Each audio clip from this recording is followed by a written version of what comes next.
Allah derdi. Anam Allah derdi.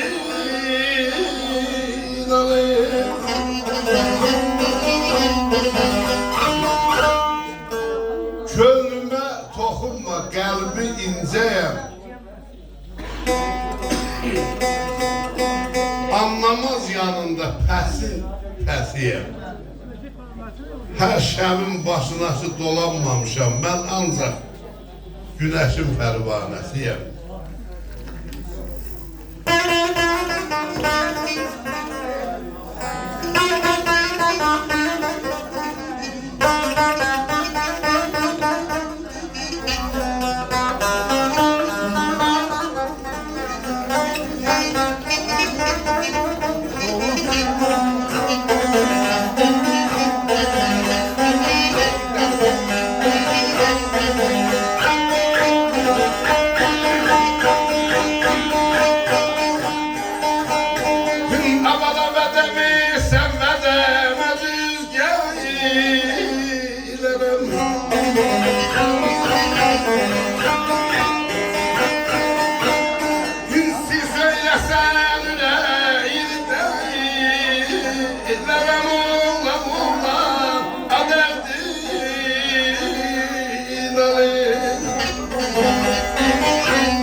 Anlamaz bilmez verse o günlerem.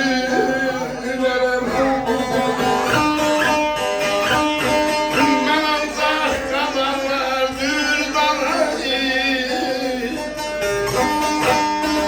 Siyanlini mademdi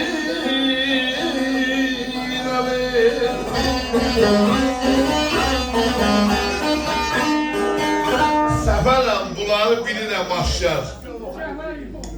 Yalsın qayalara qonmaz qarğalar. Yalsın qayalar yanı əl çatmaz dağlar. Zirvənin başı.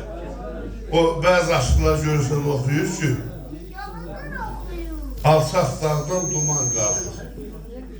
Biz də şən uşağıyıq. Bu dağları, təpələri, dirsəkləri, yalları dələ-bədələ gəzən adamı hamısında başdan dırnağa kimi